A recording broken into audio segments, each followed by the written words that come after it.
म यसरी जङ्गल बिचबाट यहाँबाट हिँड्ने कोसिस गर्दैछु है दाइदिनु कस्तो गाह्रो ठाउँमा आइयो छ तस्बिर गरी है माइ गड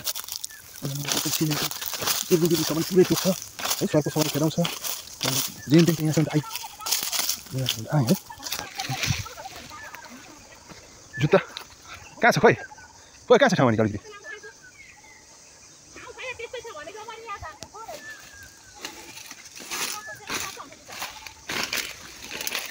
गाइस यहाँबाट रिजल्ट उठाउँ है अब निस्क्यौँ यसरी पुरै अन्धकार छ है यसरी पुरै 9%.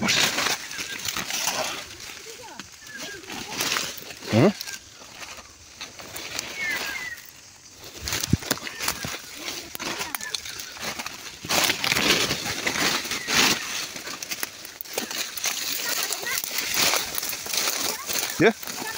Oh.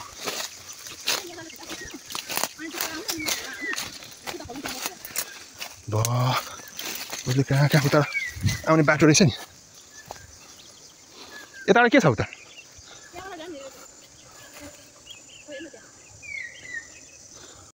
जुत्ता खोलेर खाली खुट्टा पुग्लु हिँड्दैछु है त्यो ठाउँमा बाथरुम लाग्छ भन्ने डर है सानो माछा पनि छ जस्तो छ है पुरै कति राम्रो पानी छ है यहाँ त यो जुत्ता राख्न पाए नि एउटा भिडियो बनाउँछु क्या यहाँ हेर्नुहोस् त सानो माछाहरू सानो कुदिरहेको होइन रहेछ के रहेछ यहाँ त त्यो जुत्ता राख्न पाए म एउटा दुईटा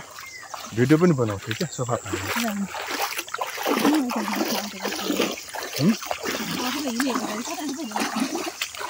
यहाँबाट निस्किया हुन्छ नि त यहाँबाट यहाँ लागिहाल्छ नि गाईले खोलेको बनाइदिएको छु कहाँ छ यहाँ चाहिँ यो ठाउँ छ भाइ बुढीले गर्नुभयो थाहा छ जेन तेनले आरिकुट्यो खुट्टा ओभाओस् अनि ट्याक्क समेत जुत्ता लाउँला अया खुट्टा दुख्छ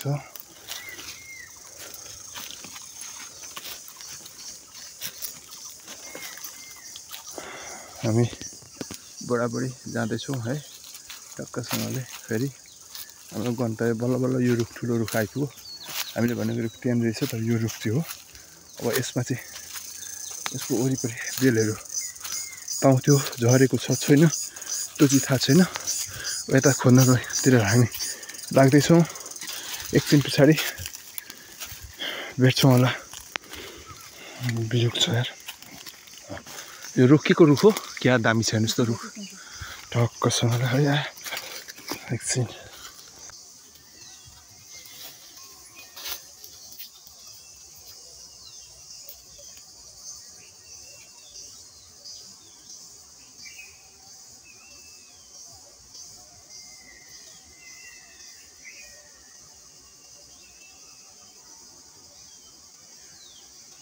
हामी मुख फ्रेस गर्दैछौँ जङ्गलबाट यस्तोमा चाहिँ बनमौरीहरू पाउँछ है यतिखेर चाहिँ एका चाका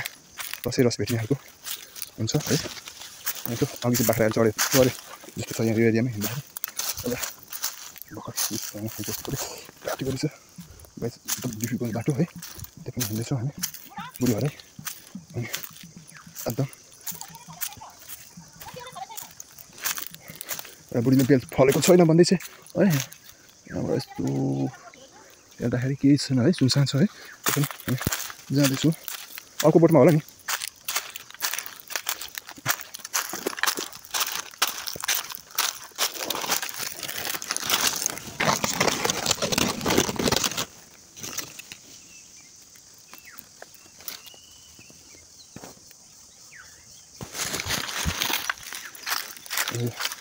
जुत्ता चाहिँ कताले खुट्टा पुसेर जुत्ता लाउनु पाएँ राम्रो हुन्थ्यो त्यो भएर म चाहिँ यहाँ एकछिन बस्छु है अनि जुत्ता लाउनु पऱ्यो मलाई चाहिँ ठ्याक्कै कहाँ राख्न पाए हुन्थ्यो भने यहाँनिर चाहिँ खुट्टाले पुरै फोहोर है जुत्ता लाउनु हुँदैन पुग्छु जुत्ता लाउनु अगाडि घट्छ जुत्ता चाहिँ के हो खुट्टामा गाइस है बताउ जुत्ता लगाएपछि आफूलाई पुरै गाह्रो क्या मलाई त नि ओ यहाँ जुत्ता लाउँदैछु जुत्ता लाउने काम एकदम गाह्रो हुन्छ जङ्गलमा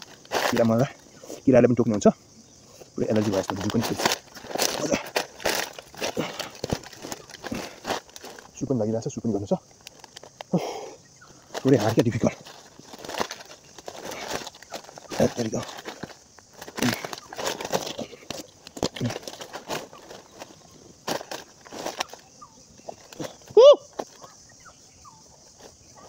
बस्ने यहाँ जुत्ता लाउँदैछु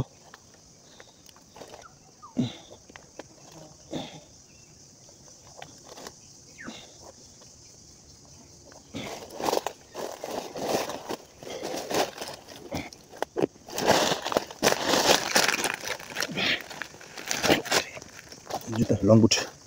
लगाउन गाह्रो छ हैन लगाएँ यसो हिँड्नु पर्यो डर गर्नु पर्यो दुरा यसको लामो हुन्छ कि लङ बुटमा चाहिँ अलिकति दुला लगाउनु गाह्रो पर्यो है म आउँदैछु जुत्ता लगाइसकेँ अब आउँदैछु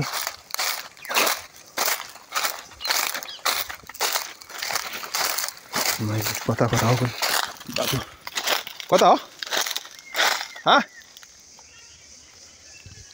बोट बेलको बोट चाहिँ यहाँ रहेछ है गाईहरू बल्ल भेट्यो बेलको एउटा बोट दाना टिप्नु भनेर आएको खास गरी जङ्गली बेल चाहिँ राम्रो हुन्छ र है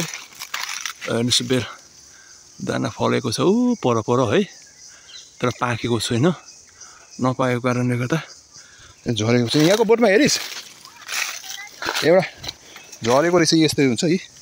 झरेको रहेछ है पहिले नि केले फुटाएर खाइसकेको रहेछ होइन अनि बुढीले आँखाले नदेखे पनि मेरो आँखाले देख्छु कि भनेर यसो हेर्ने कोसिसमा छु म चाहिँ है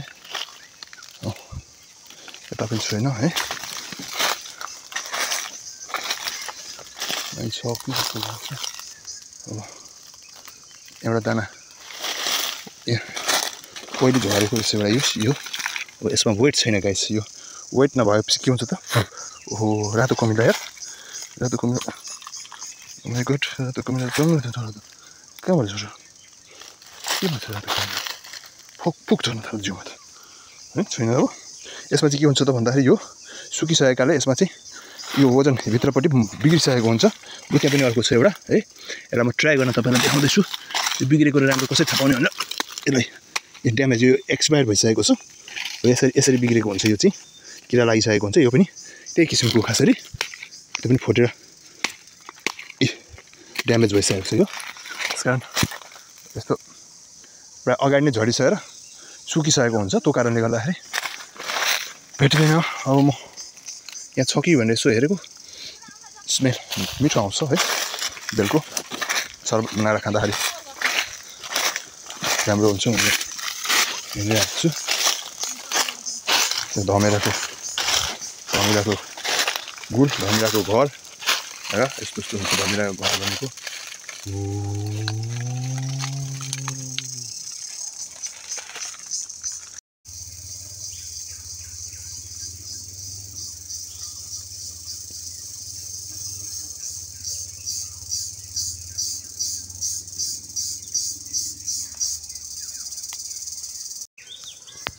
बनायो